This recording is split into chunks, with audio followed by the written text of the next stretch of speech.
Master మనసులో మాట కార్యక్రమానికి స్వాగతం. నేను మీ మాస్టర్ దుర్గా ప్రసాద్. ఓం వెంకటేశాయ నమః. మనందరం కూడా తిరుమలలోని ఆ వెంకటేశ్వర స్వామికి దర్శనానికి వెళ్ళాలనుకుంటే రకరకాల దర్శనాలు ఉన్నాయండి. మనకు తెలిసిన దర్శనాలు ధర్మ దర్శనం తెలుసు, రూ. 300 టికెట్ తెలుసు. అలాగే అక్కడికి వెళ్ళి టైమ్ టోకెన్స్ తీసుకోవటం, టైమ్ స్లాట్ తీసుకోవడం అది తెలుసు మనకి. అలాగే ఎవరికైనా కొద్దిగా పరపతి ఉన్నోళ్ళు ఎమ్మెల్యేలు, ఎంపీలు, మినిస్టర్లు లెటర్లు తీసుకుంటే అది విఐపి బ్రేక్ దర్శనం. అది రూ. 500 టికెట్ మనకు తెలుసండి. ఇక ఎవరి రికమెండేషన్ లేకుండా ఉండాలంటే కొద్దిగా డబ్బులు మేము పెట్టగలం అనుకుంటే శ్రీవాణి టికెట్ రూ. 10,000 ఉంటుంది. రూ. 500 టికెట్ కొనుక్కొని అది ఒక శ్రీవాణి టికెట్ రూ. 10,500 టికెట్తో అదొక దర్శనం అండి. అయితే కొంతమంది మెట్ల మీద నడుచుకుంటూ ఆ మార్గం వచ్చిన వాళ్ళు కూడా కొన్ని టోకెన్లు వస్తుంటాయి.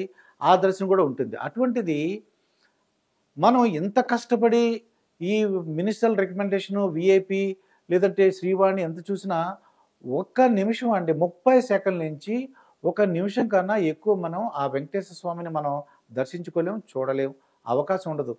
ఎందుకంటే పదండమ్మ ముందుకి అని చెప్పేసి అక్కడున్న వాలంటీర్లు మనల్ని పంపించేయడం జరుగుతుంది. మంచి పద్ధతిలోనే కొద్ది గౌరవప్రదంగానే పదమ్మ చాలామంది వెనకాల వెయిట్ చేస్తున్నారు పదండమ్మ అని చెప్పేసి మనల్ని ఇంకా ఆ 30 సెకండ్స్ 1 మినిట్లోనే బయటికి పంపించడానికి అవకాశం ఉందన్నది. అటువంటిది కొన్ని సేవలలో 40 నిమిషాల సేపు ఆ దేవుడి ముందు కూర్చునే అవకాశం ఉంటే ఎంత అదృష్టం. నిజమా 40 నిమిషాలు మనం కూర్చోగలమా అంటే నిజంగానే నాకు, నా కుటుంబ సభ్యులకు కూడా నాకైతే 2 సార్లు, నా వైఫ్కి అయితే భార్యకి 3 సార్లు అర్చన వచ్చింది. అలాగే మా అమ్మాయికి, నా అల్లుడికి, అలాగే మా అబ్బాయికి ఈ యొక్క అర్చన సేవ వచ్చిందండి. మరి ఈ అర్చన సేవ వచ్చిన వాళ్ళు నాకు వచ్చిందనకంటే నాకు అర్థమైంది ఏంటంటే నేను తెలియక నాకు వచ్చింది అనుకున్నాను. తర్వాత తెలిసింది ఏంటంటే ఆ వెంకటేశ్వర స్వామి యొక్క కృప, కరుణ, దయ లేకపోతే మనం అక్కడికి వెళ్ళలేం.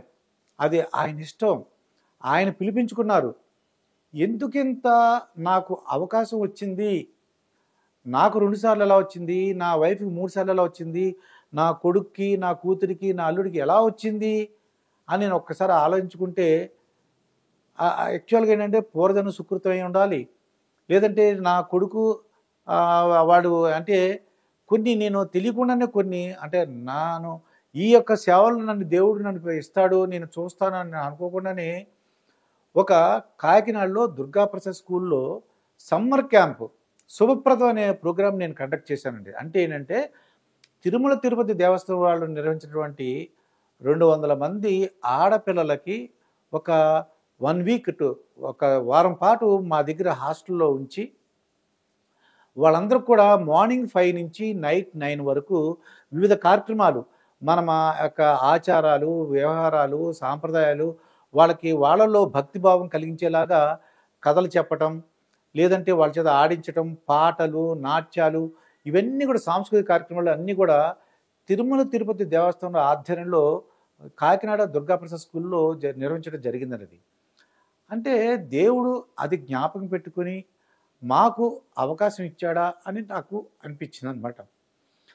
అయితే ఇది మిగతా వాళ్ళందరూ కూడా టికెట్లు ఎలా వస్తాయి ఏంటని చూసినట్లయితే ఆ టికెట్లు ఇచ్చే ముందు అసలు అంటే అర్చన టికెట్ వచ్చిన వాళ్ళు ఉదయం 4 గంటలకి వైకుంఠం క్యూ కాంప్లెక్స్లో రిపోర్ట్ చేయాలండి. టికెట్ వచ్చిన వాళ్ళు ఏం చేయాలో నేను చెప్తున్నాను. 4 గంటలకు రిపోర్ట్ చేయమని వైకుంఠం క్యూ కాంప్లెక్స్లో 4 గంటలకు రిపోర్ట్ చేయమని వచ్చిందండి. అయితే నేను ప్రత్యేకంగా నేనేం చేసిన టెక్నిక్ ఏంటంటే ముందు రోజు మనకి అకామిడేషన్ కూడా ఇస్తారు. ఆ అకామిడేషన్ ఇచ్చిన తర్వాత రాత్రంతా, ఎందుకంటే ఆ దేవదేవుణ్ణి, ఆ వెంకటేశ్వర స్వామిని ప్రతి సెకను మనం చూడాలి. కన్ను ఆర్పటం కూడా ఇష్టపడలేదు నేను. అది అలా చూడాలంటే ముందు రోజు రాత్రి తగినంత మనం అంటే నిద్ర కానీ మనం రెస్ట్ తీసుకోవాలన్నమాట, విశ్రాంతి తీసుకోవాలి. ఏ విధంగా మనం ఆ ముందు రోజు ఎక్కడా తిరగకుండా రాత్రి 2:30 వరకు అంటే పడుకొని రాత్రి ఈవినింగ్ అంతా విశ్రాంతి తీసుకుని రాత్రి 2:30 వరకు పడుకున్నామండి. అంటే అలారం పెట్టుకుని 2:30కి లేచి 3:15 రెడీ అయిపోయామండి. 3:15 నుంచి 3:30 వరకు అంటే 15 మినిట్స్లో మేము ఉన్న ఆదిత్య బిర్లా ఆ యొక్క బిల్డింగ్ నుంచి, అంటే అది పద్మావతి ఎంక్వైరీ ఆఫీస్ ఎదురుగుండా ఉంది, అక్కడి నుంచి మేము వైకుంఠం క్యూ కాంప్లెక్స్ 1కి వెళ్ళాం. 3:30 అయింది. అయితే 4 గంటలు రిపోర్ట్ చేయమంటే ఒక అరగంట ముందు వెళ్ళేసరికి అక్కడ కూడా చాలామంది వెయిటింగ్లో ఉన్నారు అప్పటికే. అయితే 4 గంటలకి వైకుంఠం క్యూ కాంప్లెక్స్లో మమ్మల్ని ఎలవ్ చేశారండి. ఇది ఎలవ్ చేసిన తర్వాత అక్కడ 4 నుంచి 4:30 వరకు మా యొక్క ఆధార్ కార్డు ఏమేమి తీసుకెళ్ళాలి, ఆధార్ కార్డు తీసుకెళ్ళాలి, అలాగే అర్చన టికెట్ మనకి అలాట్ అయింది ఒక ప్రింట్అవుట్ తీసుకోవాలండి. ఆ ప్రింట్అవుట్ MBC 34లో మనకు ముందు రోజు మెసేజ్ వస్తుంది. ఆ మెసేజ్ చూపించి మనం దగ్గరలో ఉన్నటువంటి అమౌంట్ పే చేసి, ఎంత అమౌంట్ పే చేయాలి, ఓన్లీ ₹440 అండి. ఒక అర్చనకి ఒక మనిషికి ₹440 పే చేసి అది మనకు లింక్ వస్తుంది. ఆ లింక్ని మనం జెరాక్స్ షాప్లో ఓపెన్ చేస్తే మనకి టికెట్ వస్తుందండి.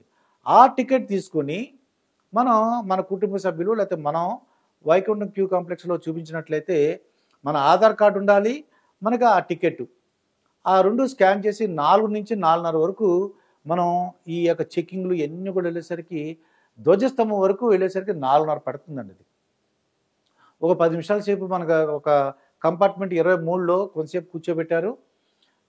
10 మినిట్స్ 15 మినిట్స్. ఆ తర్వాత 4:30కి 4 గంటలకు బయలుదేరిన వాళ్ళం 4:30కి ఆ ధ్వజస్తంభం దగ్గర మమ్మల్ని ఆపారు. అయితే అక్కడ చూస్తే మా లైన్ అంతా కూడా ఉంటే మాకు కొంతమంది ఒక 10 మంది వెయిట్ చేస్తున్నారండి. వాళ్ళంతా ఎవరంటే వాళ్ళు కూడా అర్చనకు వచ్చారు. వాళ్ళు అంటే ప్రోటోకాల్ దర్శనం అంటే జడ్జిలు కానీ, మినిస్టర్లు, లేదంటే ఇతర రాష్ట్రాలకు సంబంధించినటువంటి ముఖ్యమైన వ్యక్తులు, సుప్రీంకోర్టు జడ్జెస్, అటువంటి వాళ్ళు వచ్చిన వాళ్ళ ప్రోటోకాల్ దర్శనం అంటే చీఫ్ మినిస్టర్ గారి యొక్క రికమెండేషన్తో వచ్చిన వాళ్ళు, వీళ్ళందరూ కూడా అక్కడ ప్రోటోకాల్ ఒక 10 మంది వరకు వెయిట్ చేస్తున్నారండి. ఈ అర్చనలో మనకి కరెక్ట్గా 4:30కి మమ్మల్ని లోపలికి వెళ్ళే ముందు ఫస్ట్ ఆ ప్రోటోకాల్ వాళ్ళని పంపించారు. అంతకన్నా ఇంకొక 5గురు లోపల ఉన్నారు. వాళ్ళు ఎవరని చూస్తే ఉదయస్తమాన సేవలు ఉన్నవాళ్ళు ఒక 5 నుంచి 8 మంది వరకు లోపల ఉన్నారండి. ఒక 8 మంది లోపల ఉన్నారు ఉదయస్తమాన సేవలు పొందిన వాళ్ళు. ఈ ప్రోటోకాల్ వాళ్ళు 10 మంది, అంటే సుమారుగా 18 మంది. ఈ ఉదయస్తమాన సేవలు ఎవరని అడిగితే ₹1,00,00,000 ఇచ్చి వాళ్ళు కొన్ని సేవలు ₹1,00,00,000 ఇస్తే వాళ్ళ కుటుంబ సభ్యులు 6గురికి 25 సంవత్సరాల పాటు కొన్ని సేవలు వాళ్ళకి అలాట్ చేస్తారండి. వాళ్ళు ఏదన్నా సేవ సెలెక్ట్ చేసుకోవచ్చు. అర్చన, తోమాల, సుప్రభాత సేవ, అష్టదళ పాద పద్మారాధన, అభిషేకం, దీంట్లో ఏదో ఒక సేవ వాళ్ళు సెలెక్ట్ చేసుకోవచ్చు. ₹1,00,00,000 పే చేసి ఆ యొక్క వ్యక్తి యొక్క కుటుంబానికి 25 సంవత్సరాల పాటు ఆ వ్యక్తికి కానీ లేదా ఆ కుటుంబ సభ్యులకు కానీ 25 సంవత్సరాల పాటు ఇస్తారనమాట. అది ₹1,00,00,000 వాళ్ళు పే చేయాలి. మొత్తం వీళ్ళు దీంట్లో మమ్మల్ని ఈ క్యూ లైన్లో మమ్మల్ని లోపలికి వెళ్ళేసరికి ఆల్రెడీ ప్రోటోకాల్ వాళ్ళు ఉదయస్తమాన సేవలో కలిపి ఉంటే అక్కడ 10-18 మంది ఉన్నారు. దాంట్లో ఆడవాళ్ళందరూ కూడా ఒకవైపు, మగవాళ్ళందరూ ఒకవైపు అండి. అంటే మన వెంకటేశ్వర స్వామి నుంచి చూసినట్లయితే, వెంకటేశ్వర స్వామి భక్తులు చూసినట్లయితే కుడివైపు వెంకటేశ్వర స్వామికి కుడివైపు భక్తులు చూస్తుంటే స్వామివారికి కుడివైపు మగవాళ్ళు, ఆడవాళ్ళు ఎడమవైపు ఉన్నారండి. అంటే నేను ఎదురుగుండా చూస్తున్నాను అనుకోండి. అంటే స్వామివారిని మేము చూస్తుంటే స్వామివారికి ఎడమవైపు మగవాళ్ళు ఉన్నాము, కుడివైపు ఆడవాళ్ళు ఉన్నారు. అయితే నా వైఫ్కి అయితే బాగా దగ్గరలోకి వచ్చింది అర్చన సేవ. తన ముందు ఒకళ్ళు ఇద్దరు ఉన్నారు, తను ఒక సెకండ్ పర్సన్ అనమాట. ఇది నేను మాత్రం ఒక 9వ వ్యక్తి. అంటే ముగ్గురు అందరూ కింద కూర్చోండి, వరుసగా కింద కూర్చోవాలి, వరుసగా ఇలాగా చివరి వరకు ఆ ర్యాంప్ వరకు కూర్చోంటారు. సుమారు 60 నుంచి 70 మంది ఉంటారండి. ఎవరు వీళ్ళంతా, ఎలా టికెట్లు వచ్చినాయి అంటే ఇంకా చూడండి లోపల 4:30కు లోపలికి వెళ్ళాం. లోపలికి వెళ్ళేసరికి 4:30 నుంచి 5 గంటల 10 నిమిషాలు, అంటే 40 నిమిషాల సేపు ఆ వెంకటేశ్వర స్వామిని చూడండి, పూర్తి అలంకరణ అనమాట. అది ఇంకా చూడండి ఎలా ఉంటుంది. పరమానందం అంటాం, ఒక ఒళ్ళు గగురుపాటు అంటాం, మహదానందం అంటాం.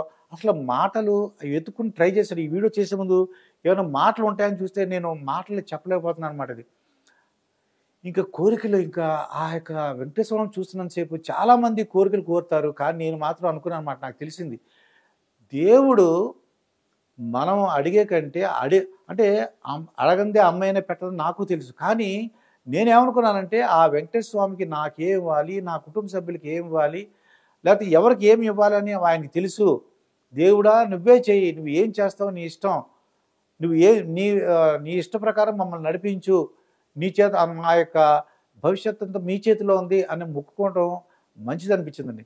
నాకు డబ్బు కావాలి, అధికారం కావాలి, లేదంటే సౌఖ్యాలు కావాలని అడిగే కంటే నాకు నీ ఇష్టం దేవుడా అని అడుగుతూ ఎంతో మంచిదని నాకు అనిపించిందండి. అది ఎవరిష్టం వాడది. అటువంటిది ప్రతి సెకండ్ కళ్ళు ఆర్పకుండా ముందు రోజు అంటే నాకు తెలిసింది, నేను తెలుసుకున్నాను. అస్సలు ఒక్క సెకండ్ కూడా కళ్ళు ఆర్పకుండా దేవుని చూడాలన్న కోరికతో 2:30 వరకు రెస్ట్ తీసుకున్నాను. అలాగా చూసి ఆ 40 నిమిషాలు అయిన తర్వాత ఆ యొక్క అర్చన అయిపోయిందండి. ఆ యొక్క పూజారులు వాళ్ళు అర్చన ముగించిన తర్వాత హారతి ఇచ్చారు. హారతి ఇచ్చిన తర్వాత ఇక్కడ ఉదయస్తమాన సేవ వాళ్ళు అలాగే ప్రోటోకాల్ వాళ్ళు వాళ్ళని అక్కడ నిలబెట్టి మిగతా వాళ్ళందరూ కూడా ఒక సింగిల్ లైన్ రమ్మన్నారండి. ఆడవాళ్ళు మగవాళ్ళు అందరూ కూడా ఒక లైన్ రమ్మన్నారు. వాళ్ళందరూ కూడా వీళ్ళకి హారతి ఇచ్చారు. అలాగే వాళ్ళకి శటగోపం కూడా ఇచ్చి మొత్తం ఇవి యొక్క ప్రోటోకాల్ వాళ్ళని ఉదయస్తమాన సేవల వాళ్ళని కూడా బయటికి పంపించేసిన తర్వాత ఈ లైన్ని పంపించారండి. అంటే సుమారుగా 40 నుంచి ఇంకొక 5 నిమిషాలు, అంటే 40 + 45 50 నిమిషాల సేపు దేవుడి దగ్గర మనం కూర్చునే అవకాశం ఈ అర్చన సేవ ద్వారా వచ్చింది. ఇది ఆ లైన్ అంతా ఇలా బయటకు వస్తుంది. అంతసేపు 40 నిమిషాలు ఉన్నా ఇంకా చూడాలి ఇంకా చూడాలని ఉంటుంది. అక్కడ ఉన్నవాళ్ళు వాలంటీర్లు ఉన్నారు, ఏమ్మా మీరు చూశారు కదా ఇంకో 40 నిమిషాలు ఉంది, ఇంకా పదండమ్మా అని గౌరవప్రదంగానే, అంటే తొయ్యకుండానే పదండమ్మా అని చెప్పేసి నెక్స్ట్ సేవలు ఉన్నాయమ్మా పదండమ్మా అని చెప్పేసి పంపించేయడం జరిగిందండి. అయితే ఈ అర్చన టికెట్ ఎలా వస్తుంది అంటే పరపతి ఉన్న వాళ్ళకి ఒకలాగా వస్తుంది, పరపతి లేని వాళ్ళకి సామాన్య ప్రజలకు కూడా ఈ అర్చన సేవ రావడానికి అవకాశం ఉందన్నది. ఎలా వస్తుంది? ఫస్ట్ మనం అంటే పరపతి లేని వాళ్ళకి సామాన్య ప్రజలకి అర్చన సేవ ఎలా వస్తుందంటే ప్రతి నెల 18వ తారీఖున లక్కీ డ్రా ఒకటి ఓపెన్ చేస్తారండి. దాంట్లో అర్చన ఉంటుంది, సుప్రభాత సేవ, అష్టదళ పాత పద్మారాధన, అభిషేకం, తర్వాత అది తోమాల, మొత్తం ఈ 5 సేవలు ఉంటాయి. అన్నీ కూడా మనం అప్లై చేసుకోవచ్చు. లేదంటే ఈ ఆడవాళ్ళకైతే కొద్దిగా ఏమైనా నెలసరి ఆటంకం వస్తుంది, ఆ డేట్లు చూసుకుని ఏ మంత్ ఏమొస్తుంది ఎప్పుడు కూడా 3 నెలల ముందు మనం జనవరిలో ఉంటే మనకి మార్చిలో లేకపోతే ఏప్రిల్లో మనకి ఎప్పుడు ఆ యొక్క సేవలు ఓపెన్ అవుతాయి. ఆ నెలలో మన జనవరిలో మనం చూసుకున్నట్లయితే మార్చిది వచ్చిందనుకోండి, ఇది మార్చి నెలలో ఆడవాళ్ళు అయితే నెలసరిది ఎప్పుడు ఉంది ఏంటి చూసుకుని ఆ డేట్లు సెలెక్ట్ చేసుకోవచ్చు. జెంట్స్ అయితే మొత్తం ఆల్ డేట్స్ అని తీసుకోవచ్చండి. ఆ ఆప్షన్ తీసుకో అంటే సామాన్య ప్రజలు ఏ పరపతి లేని వాళ్ళు అలా పొందొచ్చు. ఇది మీరు పొందొచ్చు అనే కంటే ఆ వెంకటేశ్వర స్వామి కృప కరుణ దయ ఉన్నట్లయితే ఆయనే మిమ్మల్ని పిలిపించుకుంటారు. చాలామంది నా దగ్గర ఏమన్నారంటే, ఏమండి ఇది మనకు రాదు అనుకుంటారు, కానీ దేవుడా వెంకటేశ్వర స్వామి నువ్వు నాకు ఇవ్వాలి, నాకు అర్చన కావాలని నేను అడిగితే నేను తప్పకుండా వస్తుందన్నది. అయితే ఈ అర్చన సేవ నాకు వచ్చిన విధానం కూడా మీకు చెప్తాను. ఆ అర్చన సేవ నేను వెళ్తున్నప్పుడు చాలామంది చెప్పారు మాట, ఇది 20 సంవత్సరాల క్రితం 16 సంవత్సరాల క్రితం బుక్ చేసుకున్న టికెట్లు కొంతమంది ఉన్నారు. అప్పట్లో ఇచ్చేవారు టికెట్లు 16 సంవత్సరాల క్రితం ఇచ్చింది ఇప్పుడు వచ్చిందండి వాళ్ళకి. నాకు రికమెండేషన్ అంటే ఎలాగా, అప్పుడు వైవి సుబ్బారెడ్డి గారు ఒక ఆయన ఉన్నారు, అలాగే అప్పుడు ఒకసారి వచ్చింది, అలాగే తిరుమల తిరుపతి సంబంధించినటువంటి ఆ బోర్డు వాళ్ళకి సంబంధించిన వాళ్ళు లేకపోతే ట్రస్ట్ వాళ్ళకి సంబంధించిన వాళ్ళు మనకు తెలిసినట్లయితే వాళ్ళ ద్వారా కూడా మనకు రావడానికి అవకాశం ఉందండి. అలాగే ఎండోమెంట్స్ మినిస్టర్ గారికి కూడా అవకాశం ఉంది, చీఫ్ మినిస్టర్ గారికి అవకాశం ఉంది.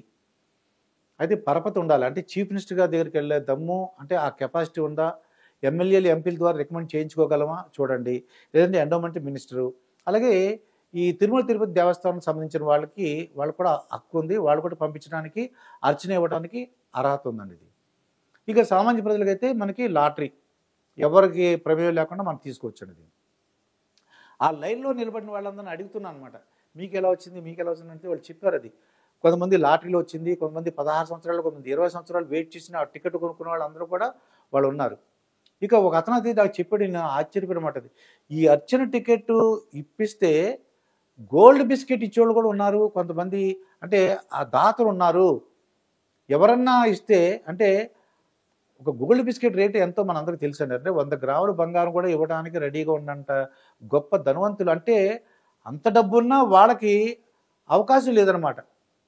ఆ దగ్గర డబ్బు చాలా ఉంది. కానీ ఎలా అర్చన రావాలి, టికెట్ ఎలా సంపాదించాలో తెలియదు. కాకపోతే వాళ్ళు అన్న మాట ఏంటంటే, నేను గోల్డ్ బిస్కెట్ ఇస్తాను, నన్ను అర్చన టికెట్ ఇప్పించగలవా అన్న సందర్భాలు కూడా నేను విన్నాను. వాళ్ళు మాట్లాడుకోవడం నేను విన్నాను అనమాట.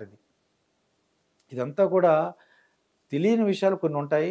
ఇక్కడ ఏంటంటే అది నాకు వచ్చింది, నేను 2 సార్లు చూశాను, నా వైఫ్ 3 సార్లు చూసింది, మా పిల్లలకు వచ్చింది అన్న కంటే నేను చెప్తున్నాను కదా, తెలియక అన్న మాటలు అవి కూడా వెంకటేశ్వర స్వామి యొక్క కృప, కరుణ, దయ ఉంటే కానీ అది రాదు. పూర్వజన్మ సుకృతం కానీ, మన పెద్దలు చేసిన పూజా ఫలం కానీ. అలాగే నా కూతురు అలాగే నా అల్లుడైతే 7 వారాల యొక్క వెంకటేశ్వర స్వామి యొక్క వ్రతం చేశారండి. అది బహుశా వాళ్ళకి ఆ యొక్క పుణ్యం వచ్చిందేమో అని నాకు అనిపించింది. లేదంటే అది 16 సంవత్సరాలు 20 సంవత్సరాలు వెయిట్ చేసిన వాళ్ళకి ఇప్పుడు అంటే వీళ్ళు వెంటనే రావడం ఏంటని నాకు చాలా ఆశ్చర్యం అనిపించింది.